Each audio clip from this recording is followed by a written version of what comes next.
새끼들까지 다 죽여라. 왜 그렇다는 거죠? 그 땅은 지금 우상을 섬기는 땅이에요. 우상이라는 게 뭐예요? 우상. 우상을 섬기면 우상이라는 건 아무것도 아니에요. 우상은 공허하다 그랬거든요. 아무것도 아니다. 아무것도 아니에요. 그러면 우상을 섬긴다고 하는 건 아무것도 아닌 걸 섬긴다는 건데, 아무것도 아닌 것의 궁극적인 게 뭐냐? 그게 죽음이거든요. 우상을 섬긴다는 말은 죽음을 섬긴다는 뜻이에요. 그러면 죽음을 섬기는 땅에 생명이 존재할 수 있어요, 없어요? 없다는 거예요. 사망을 섬기는 자들, 허망한 것들을 섬기는 자들은 결국 허망하게 된다 그 말이에요. 허망하게 된다는 말은 허무에 극단적으로 허무한 걸 가면 어디에? 거기가 죽음이거든요. 둘째 사망이라는 말은, 성경에 나오는 둘째 사망이라는 말은 궁극적인 죽음을 말하는데, 그것은 이미 하나님의 창조물이잖아요, 우리가. 그렇죠. 창조물인데 우리는 썸띵이잖아요. 그런데 이 썸띵이 영원히 nothing에 매달린다는 거예요. 여러분, 그게 지옥이에요. 지옥불은 어디서 나오는 건지 아세요? 지옥불은 야고보서 하면 혀끝에서 나온단 말도 하죠? 그건 뭐냐? 성경에서 나오는 지옥불은 제 생각엔 이게 뭐 어디 한국 사람이 좋아하는 찜질방 같이 생긴 불이 아니에요, 이게. 그런 불이 아니고, 뭔가 썸띵인 내가 영원히 허무에 매달려야 된다고 하는 데서 오는 분노에서 나오는 불길이에요, 이게. 내면에서 나오는 불길, 우리 내면에서. 생각해 보세요. 요한계시록에 나오는 무저갱이란 말 제가 설명드렸죠? 무저갱. 밑이 없어요. 아무리 떨어져도 바닥이 없어. 바닥이 없다면 존재의 근거에 내 발이 닿지 않는단 말이에요. 존재의 뿌리를 찾을 수가 없어요. 분명히 나는 뭔가 썸띵인데 아무리 바닥을 내려가 아무리 떨어져도 바닥이 없어. 그러니까 신나게 비행을 할까요? 비행을 한 1, 20분은 즐기겠죠? 아무리 떨어져도 바닥이 안 나와. 아무리 떨어져도요. 뭔가 있다고 하는 걸 발견할 수가 없어. 그게 죽음이에요. 그게 영원한 사망이에요, 여러분. 영원히 나는 분명히 만져지는데, 나는 분명히 존재하는데 자기 존재의 의미도 가치도 개념도 없다고 생각해 보세요. 이건 정말 죽고 싶을걸? 그런데 못 죽어. 여러분, 그게 지옥이에요. 다른 게 지옥이 아니에요. 여러분, 인간이 가장 두려워하는 게 뭐죠? 여러분의 삶이 허무해지는 거. 그죠? 무의미해지는 거. 아, 헛살았다. 이렇게 생각될 것이 두려워서 우리는 평생 뭔가 의미 있는 걸 추구하고 가치 있는 걸 추구하는 겁니다. 그렇죠? 그런데 영원히 나의 삶이 영원히 그런 어떤 의미도 가치도 찾을 수 없는 무의미 속에, 허무 속에 빠진다고 생각해 보십시오. 그래서 그런 것을 성경이 우리에게 전달해 주는 거예요. 생명의 질서가 뒤집어진 곳, 거기엔 아무것도 존재할 수가 없다. 그 사건이 구약에 나오는 정복전쟁에 나오는 사건들이에요. 이 하나님의 공의를 인간적인 도덕적 수준으로 생각하면 안 된다고 말씀드렸어요. 생각해 보세요. 만약에 그렇다면 성경을 쓴 사람들이 바보지. 하나님의 공의를 그 정도로 생각한다면 바보예요. 이렇게 써놓고 하나님 믿어라 그럴 사람 아무도 없지. 다른 모든 책들, 종교서적들을 보세요. 이렇게 써놓은 책이 있나? 없어요. 성경은 우리에게 사실을 보도하는 책이 아니고 진리를 보도해주는 책이란 말이죠. 이게 사실이냐 아니냐를 따지는 사람은 하나님의 깊이, 성경의 깊이, 진리의 깊이 들어갈 수가 없어요. 사실의 문턱에 걸려가지고 진실 안으로 들어갈 수가 없다고요.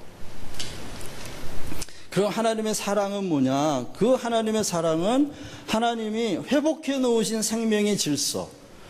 그래서 거기서 흘러나오는 영생의 생명의 통로가 바로 하나님의 사랑입니다. 그러고 보면 하나님의 공의와 사랑은 서로 모순이 아닌 거죠. 생명의 양면이란 말이에요. 하나는 생명의, 그래서 공의는 생명의 원천의 회복, 시작의 회복, 이름이라고 말할 수 있다면 사랑은 거기서 흘러나오는 생명을 피조물들에게 다시 하나님의 창조의 목적대로 흘려보내는 사건이 하나님의 사랑이다라고 말할 수가 있죠. 자, 그래서 복음, 하나님의 의를 이루신 분이 누구예요? 메시아의 양쪽 바퀴 그 중에 하나 예수 그리스도의 이름으로 살펴보면 먼저 우리가 그 이름은 존재와 성품과 능력을 나타낸다고 말씀드렸어요. 그렇죠? 이름이 내포하는 것은 그런 세 가지 의미가 있는데 먼저 하나님의 그 예수 그리스도의 이름의 존재의 의미를 한번 살펴본다면 자, 예수 그리스도, 예수는 인간의 이름이에요. 인자의 이름이 예수예요. 그리스도는 메시아의 이름이에요. 그러니까 예수 그리스도라는 이름 안에 이미 인자 그리고 성자라는 의미가 내포되어 있는 겁니다. 그래서 우리가 예수 그리스도, 그런데 예전에 예수님이 십자가에서 죽고 부활하시기 이전에는 예수님이 그리스도라는 이름을 가지실 수가 없어요. 당신이 메시아로 왔다는 것, 당신이 메시아의 운명을 지고 사고 간다는 건 알고 계셨지만, 그러나 메시아라는 이름, 그리스도라는 이름을 직접 사용하실 수가 없었어요. 왜? 아직 구속이 완성되지 않았으니까요. 그러면 예수 그리스도라는 이름이 있기 전에 구세주의 이름이 뭐였을까요? 호산나? 누구의 자손이요? 다윗의 자손이요 라고 부르면 그게 구세주의 이름을 부른 거예요. 그래서 지나가던 병자가 예수님이 지나간다는 걸 보고 호산나 다윗의 자손이요 라고 불렀더니 예수님이 탁 돌아보니 내 믿음이 너를 낫게 하였다 그랬어요. 믿음의 눈으로 예수가 다윗의 자손으로 다윗의 자손으로 왔다는 게 무슨 말이에요? 구약의 아들에 관한 약속을 선지자들이 성경에 기록해 주었다 그랬죠? 이 아들에 관한 약속을 선지자들이 성경에 기록해 놨는데 성경을 읽으면서 그 선지자가 보았던 그리스도를 미리 본 사람들은 다윗의 후손이 곧 그 메시아의 이름이라는 걸 알았던 거예요. 그래서 메시아의 후손, 곧 다윗의 후손이요 라고 불렀을 때 예수님은 영으로 듣고 그것을 자신을 구세주로 믿고 있는 믿음을 보신 거예요. 내 믿음대로 나을지어다. 나았어요. 그러나 예수님 이후에는 이제 그 다윗의 자손이 분명히 예수로 오셨다는 것이 확실히 됐고, 그리고 그분이 죽고 부활해서 그리스도임이 확정되었기 때문에 예수, 그리스도, 그 이름 안에 이미 예수님은 예수는 인자의 이름이에요. 사람의 아들. 그리스도는 그가 하나님의 아들이었다는 것을 확정하는 부활 사건을 통해서 그가 메시아였다고 하는 것을 알게 되죠.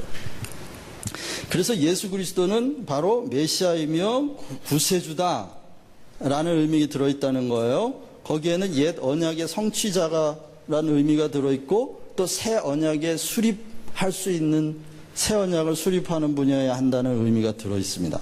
옛 언약을 성취한다는 게 뭐냐? 생명의 질서를 바로잡는다 라는 뜻이고, 새 언약을 수립한다는 것은 창조를 완성하는 분이다 라는 말입니다. 그런데 이런 그리스도는 반드시 예언된 존재요, 반드시 예언된 사역을 해야만 합니다. 왜 그럴까요? 만약 예언되지 않았는데 내가 그리스도다 믿을 수 있어요, 없어요? 믿을 수가 없죠. 예언된 사역이 아닌데 아무거나 해놓고 이건 너희를 구원하는 구원 사건이다 믿을 수 있나요, 없나요? 믿을 수 없어요. 그렇기 때문에 하나님 미리 예언을 해주고 예언된 것을 그대로 성취하는 방식으로 누가 메시아고 누가 그리스도인지를 알아보게 하셨던 거예요. 그러니까 반드시 이분은 예언이 돼 있어야 돼요.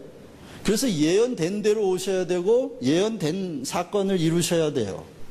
그래서 고린도전서 15장을 보면 뭐라 그러죠? 그가 성경대로 오셨고 성경대로 죽으시고 성경대로 부활하셨다 라고 말하면서 예수 그리스도가 구약에 예언된 그리스도였다고 하는 것을 바울이 증언합니다. 그래야 확인이 가능한 거죠.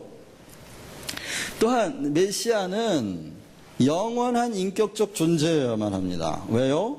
하나님이 영원한 인격이시기 때문입니다. 그런데 인자는 영원합니까? 영원하지 않습니까?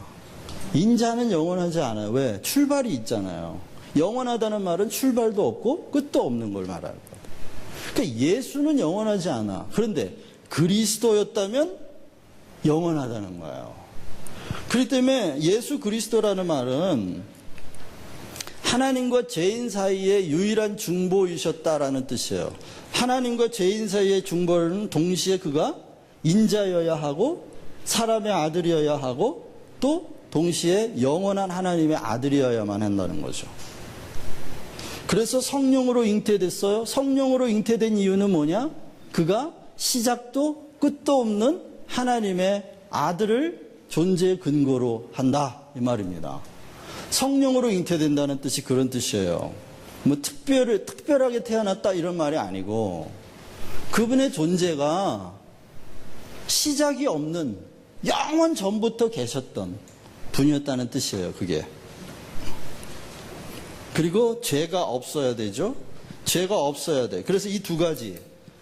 그분의 존재의 근거는 영원 전에 뿌리를 두고 있어야 하고 비록 인자라 할지라도 죄가 없어야 한다는 의미에서 성경은 그가 여자의 후손으로 올 거다 이렇게 말하는 겁니다. 왜?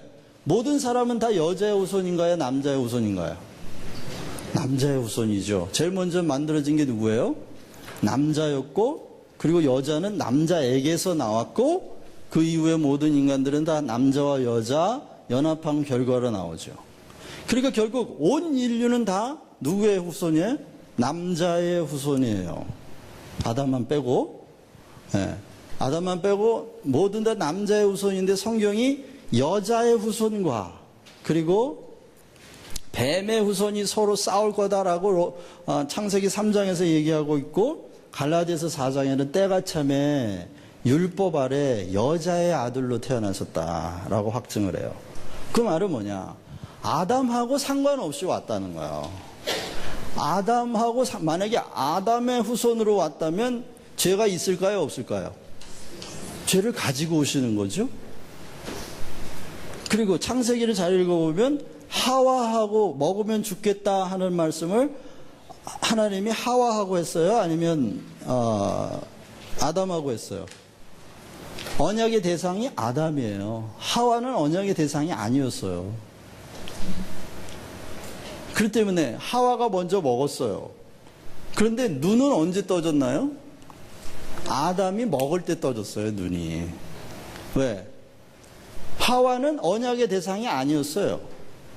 먹으면 죽으리라 하는 언약의 대상이 아담이었기 때문에 아담이 먹자마자 그들의 눈이 떠졌다라고 말해요. 만약에 하와가 먹었는데 먼저 눈이 떠졌다면 남편에게 줬을까요? 안 줬을까요? 자기가 먼저 눈 뜨고 남편에게 줬다 그러면 진짜 나쁜 X지. 근데 먹었는데 아무 일도 안 생긴 거예요. 그랬더니 아 여보 아무 일도 없어. 아무 일도 없는 거 보니까 그 뱀의 말이 맞나 봐. 이렇게 된 거죠. 아 그래? 별일 없었어? 너무 사랑했거든요. 아담이 하와를 볼 때 뭐라 그랬다고요? 왕뼈 캡살이라 그러잖아요. 뼈 중에 뼈요? 살 중에 살이다. 왕뼈 캡살이라 그랬다고. 너무 사랑해가지고 아무 일도 없어? 그 말을 믿었던 거죠. 그러니까 뭐 마누라 말을 들으면 뭐 자다가도 떡이 나온다는 말은 성경적이지 않아요? 네, 성경적이지 않아요. 안 그럴 때도 있다. 예, 그래서 이제 그 다음에 성품으로 넘어가 보겠습니다. 성품으로 넘어가 보면 구세주로서의 성육신하신 예수, 물론 그리스도로서의 하나님의 성품은 우리가 너무 잘 알죠. 영원한 인격이시라. 영원한 인격이시고 그분의 자비하심과 그분의 신실하심은 영원하다. 뭐 이런 하나님의 성품들은 우리 시편에 너무 많이 기록되어 있어요. 그런데 인자 예수의 성품이 우리에게 너무 중요해요. 왜? 우리가 인자들이잖아요. 사람이에요. 그렇기 때문에 예수님을 닮아야 되기 때문에 예수님의 성품을 아는 게 너무 중요한데 예수님은 나는 겸손하고 온유하니 그러셨거든요. 그래서 예수님의 겸손은 어떤 의미냐? 당신이 너무 겸손하셨기 때문에 이 땅에 성육신 하셨다.